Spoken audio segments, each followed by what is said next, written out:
Hello everybody, it's Megalithic here, and today we're going to take a look at purchasing the Ocelot Pariah. So then, why don't we get started?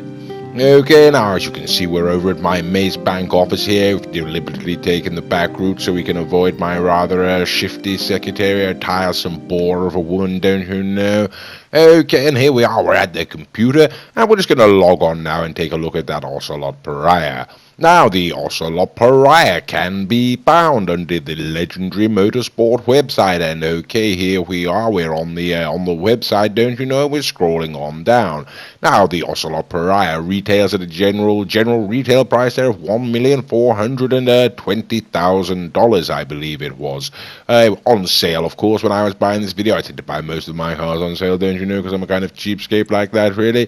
It's for just under the million, so we sort of saved quite a good deal there, sort of 994,000, something like that. Okay, and we're heading up there in the Dabachi Spectre, ladies and gentlemen. Another sports car, another rather fine sports car. The Ocelot Pariah is a sports car, so I thought it was fitting to take the Dabachi up there. Okie dokie, and here we go, we're heading on in. Right, okay, ladies and gentlemen, here we are, the Ocelot Pariah, like I say, retailing for a general sort of price of just under $1.5 million there. And what do we think? Okay, rather interesting, really, sort of halfway between mundane and exciting, really, isn't it? Hard to say. I don't dislike it, though, you know, to be quite frank with you, ladies and gentlemen, it's quite like it, yeah, it's not a bad-looking vehicle. Okay, I like it. There we go, I've decided. Right, okay, well, let's hop in, shall we, and we'll take a quick spin round, and then we'll take it out onto the street and see how she handles, don't you know? And here we go, right here, we're heading on up the hill, up a Hillcrest Street here, or Hillcrest, whatever the hell it is, Avenue, I got no idea. Hillcrest, that's what it is as far as I'm concerned, and we're heading on down the street. Okie dokie, well, enough of geography on GTA. What do we think of the car? Right, okay, not bad, to be quite frank with you. Okay, I mean, the Ocelot do just like the Dubachas, you know, they do some good cars on this game, and the yes, the Ocelot Pariah certainly seems to be one of them. Okay, there we go. I'm not sure it's particularly fast, to be honest with you, ladies and gentlemen. Didn't seem to be flying down there. The the back end's a little bit loose, you know, sort of thing, to be quite frank with you, but it's not awful, you know. It's sort of, there we go. Okay. It's a very nice handling car, this Ocelot, I've got to say. Okay, it puts me in mind, like I say, interesting of the Dabachi Spectre and the 770, you know. Both of those cars very fine. Those are both Dubachis, I should point out. And bloody hell, okay, got sideswiped by a motorist there, didn't I? Okay, that really is rather annoying. Okay, yes, give him the finger. Okie dokie, right then. So this is an Ocelot, not Dabachi, but it does feel of a similar ilk to those sort of cars, you know, quite sharp handling. The only sort of difference, like I say, is the back end on this does feel rather heavy, you know, ladies and gentlemen, but that's sort of a small price to pay. Okay, well, let's take it on inside the Maze Bank office there, and we'll take it on inside the custom auto shop, don't you know, and we'll see about getting it upgraded. Okay, then. Okay then, ladies and gentlemen, here we are now inside the custom auto shop, and as always, during this stage of the video, we'll be speeding things along somewhat. Okay, well, there we go, slam it to the ground, why don't we? As I think we'll do that, and we'll go through some of these options here. We've sort of got the arm and the brakes and whatnot, and we go to the more aesthetic stylings, the bumper and whatnot. Okay, we got something to, yes, that is the bumper. I thought it was the hood slightly, but no, they do qualify as the bumper. Okie dokie, so we got a secondary color there, evidently, ladies and gentlemen. Okay, it might be interesting. There we go. Okay, and secondary color there. And that's the rear diffuser, quite obviously. Okay, ladies and gentlemen, so what do we think? Like I say, well, initial reaction to its sort of maneuverability was very good. It seemed to have quite good top speed, accelerated quite nicely. All in all, not a bad car for the money. I don't know if it's going to beat out something like the Wagner or the Zentorno, of course, you know. I wouldn't expect as much from such a car, you know. Those are really two very special cars indeed, ladies and gentlemen. But this certainly does seem to be a very good car as well, and I wouldn't be surprised if it was to beat something like the Spectre there, or the 770 round the track. You know, it is does feel quite nimble, does feel quite speedy. Okie dokie, but it is a sports car, of course, so one shouldn't expect too much from it. Now, okay, we're going through some of the paint stylings here, and as I may have said before in some of my other videos, but I know I have, my Ocelots I've put in a general blue color. I couldn't possibly comment why. I've got absolutely no idea. Call it a whim if you like, I don't care. Anyway, yeah, that's what I've decided to do, and so for the time being, I think that most of my Ocelots are going to have to remain in that color, and so I probably will, for the purposes of this particular car, be focusing on that shade of the rainbow, don't you know? Okay then, ladies and gentlemen, and of course this is really rather boring. It's as boring for me as it is for you, I can assure you. Okie dokie, yes, we get the general idea, lots of different blues, wonderful. Okay, so what can we say about the car? Is it worth the money? Well, I don't know, we'll take it out after it's been upgraded, I suppose really, if you like the styling, if you're into the Ocelots, go ahead and buy it, yeah, so why not? But I should think, like I say, your money's going to be better spent elsewhere. Like I say, this car effectively comes in, like I say, near as damn just a shade under to $1.5 million there, and of course something like I say in many other videos, the Pegasi Zentorno, ladies and gentlemen, just $725,000, and so that pretty much destroys everything else out there. So why really bother? But yes, look at the styling of this car. I do quite like that the roof there, ladies and gentlemen. Yes, there are some quite a few stylistic elements of this particular motor vehicle that I am impressed with, and as is to be noted, I should say, not wanting to toot one's own trumpet, so to speak, but yes, I am rather taken by both the Dubachis and the Ocelots on this game, and both of those, are based on British car makers, so take that. Yes, I do, of course, like the Garottis there, and of course the Fistas, but I've got to say the two cars that have the two brands, I should say, that have impressed me most are the Ocelot and the Dubachi. Although perhaps that's simply because I was expecting less from them, After all, Garotti do some very fine motor vehicles, as indeed do Pegasi. The 811, of course, by Vista is not too bad, but the rest of the Vistas really aren't much to write home about.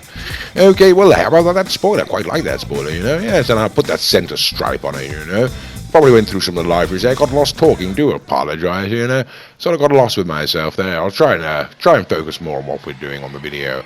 Right, okay, then here we go, ladies and gentlemen. There we go, the double stripe Ocelot, Ocelot Pariah, is it? Yes, it is indeed, ladies and gentlemen, and we're taking it out. It's been fully upgraded. Now you can see the back was trying to swing away there. Like I say, it is, there we go, very tail happy, ladies and gentlemen. Presumably rear wheel drive or something like that, I'm concerned. Okay, we're cutting ahead. That really is rather annoying. We've lost that bottom right hand corner, don't you know? And bloody hell, okay, another motorist. Right, okay, unfortunately not the best test for this particular car, and apparently we're taking it in early as well. Okay, right, what's going on? Okay, there we go. Right, okay, looks like I've had a second thought about that, and that really is jolly good, This must be at the point where I switch over from deciding to not do standard laps to sort of, like I say, enacting that standard lap. And okay, really was an absolute waste of time, wasn't it, ladies and gentlemen? Okay, well, never mind, we've seen other cars and whatnot, and it sort of sets the precedent there. So what do we think? Well, you can see by the way I'm weaving through this track, it really is very, very nippy, very lively, and very fast. So yes, do quite like it, ladies and gentlemen. Ocelot Pariah, what do we think? Not a bad vehicle. Should you buy it if you've got the money and you like Ocelot? Certainly. Why not? Why not go ahead and do that?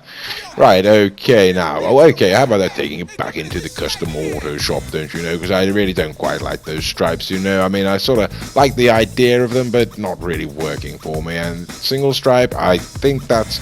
See, if that went all the way down to the hood, I'd be quite happy with it. But no, I think we're going to go for it anyway. I think that looks a little bit better, don't you, ladies and gentlemen? Okay, there we go. So, like I say, the Ocelot Pariah, what do we think? We're quite impressed with it, to be quite frank with you. It's not a bad vehicle, for $1.5 million there. Very fast, very agile. It's not entirely planted. The back end does come away, but there we go. What are you going to do? It's got some character, you could say. Anyway, let's take it on down to the track, shall we? And put it up against some other cars now and see how it handles. So, okie dokie, first off the line, we're going to go for that Spectre after all. So here we go, ladies and gentlemen. This is the Dubachi Spectre versus the Ocelot Pariah, And we're going to go ahead and see what happens here. Okay, waiting for the grenade, and there it is. And okay, we're off, ladies and gentlemen. Right here, right straight away, Yes, the Ocelot does seem to be sneaking into the lead there, doesn't it? Okay, quite, yes, certainly is, quite convincingly now.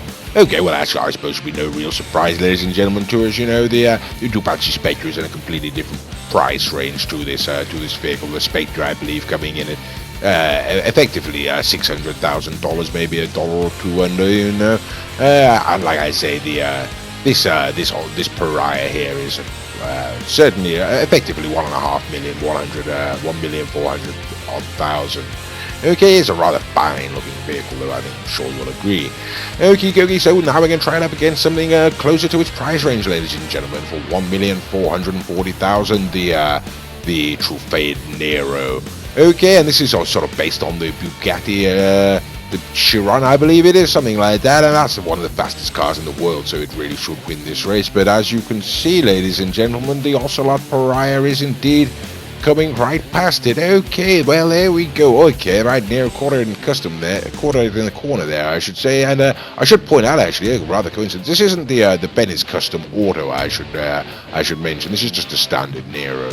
Okie dokie, there we go. Right, so it's taken the Nero. Rather interesting, really. Right, okay, ladies and gentlemen, well, let's put an end to the video, shall we? It's the Zentorno, ladies and gentlemen. So goodbye, Pariah, and there we go. As you can see, the Zentorno is just leaping into the lead, as it tends to do, ladies and gentlemen, and it's very, very, very fast. And okay, do seem to be catching it there, but it'll doubtless go round in the corner there, and absolutely. Right, okay, so certainly this is where the Zentorno is going to come leaping past, and right, okay, my good God, no, don't tell me this. Right, okay, how was I not aware of this, ladies and gentlemen? Apparently the Ocelot Pariah beats the Zentorno. Can't say I buy that, really, so we'll give it another go, shall we? Okie dokie, and there we go, ladies and gentlemen, as you see, the one of our favourite cars, you know, the Zentorno, they're leaping into the lead, as it well it all, you know, really is a fine motor vehicle, very cheap, you know, and for the money, it is one of the best cars on the game. I certainly do insist, you know, certainly one of the best cars on the game, certainly for the money, but anyway, it is just generally an absolutely magnificent vehicle to be overtaken by the Ocelot Pariah. Rats. Okay, that really has sort of taken the jam out of my donut, ladies and gentlemen, so there's only one thing that we can do here now, isn't there? And that's to bring out the Ducati Wagner. Okie dokie, so let's go ahead now and do that, why don't we? And here it comes, the Ducati Wagner, one of the finest motor vehicles on GTA Online, certainly my favorite car when it comes right down to it. It has absolutely fantastic acceleration, top-end speed, and above all, handling. It is absolutely sublime. Right, okay then, so here we go. It's time to, it's rather unfair, to be quite frank with you, to put the Ocelot Pariah up against the Ducati Spectre. You know, it's not really fair. Like I say, one's a sports car, one's a supercar, and what the hell is going on here, ladies and gentlemen? Right, I've got to the corner first, but the Ducati's fantastic at cornering there, and there she comes past me nearly. Right, okay. Right. I'm feeling rather queasy, ladies and gentlemen. Right, okay, I mean the Ducati, there we go, launched into the air. How about that? That's not going to help the seasickness, is it now? And he's come over to have a look at shot. That's Mr. Raccoon, I should tell you, in the Ducati Wagner there, and all of the other cars you can see. Okay, well, it's time to bring it to the end. Like I say now, the Wagner there was $1,535,000, ladies and gentlemen, and obviously it lost to the cheaper sports car. And I don't like that at all. So, okay, now it's time to get the Grotti GTO, and can it handle the Grotti GTO? Like hell it can. The Grotti GTO does what it always does, and shows utter contempt for every other vehicle out there, pretending it's almost on a different game. Right, and there we can go, see the little speck there in the distance, like, and the little lights shining there, and that was the GTO, and this was the Ocelot Pariah. Okay, so there we go, ladies and gentlemen. Really is rather interesting, isn't it? There's rather a lot of cars out there in this game, and I wasn't aware that the Ocelot Pariah was absolutely so fantastic. Right, okay, now the Grotti GTO there is retailing for just under $2 million, so you're going to have to spend a bit more to beat it, but the Grotti GTO handles like a pig, quite frankly. Whereas this Ocelot Pariah really is quite good, although having said that, it's never going to catch the GTO, is it? Okay, well there we go, ladies and gentlemen, that's a substantial win, I should say, for the GTO, but what do we think of the Ocelot Pariah? Well, my goodness, it's taken down pretty much everything, hasn't it? Heads were rolling this evening, ladies and gentlemen. We've lost the Zentorno and the Wagner to this vehicle, and whoops-a-daisy, spinny and all that. Okay, so yes, really is rather interesting. We put all sorts of things up, the Nero up against it, the Spectre, and yes, it really, it's just been absolutely destroying everything. And so there we go. What do we think, ladies and gentlemen? Should you buy the Ocelot Pariah? Well, it turns out, yes, you should. Yes, you absolutely should. It's a fantastic vehicle. I couldn't recommend it highly enough, of course. Mr. Raccoon has a different opinion of the vehicle, you know.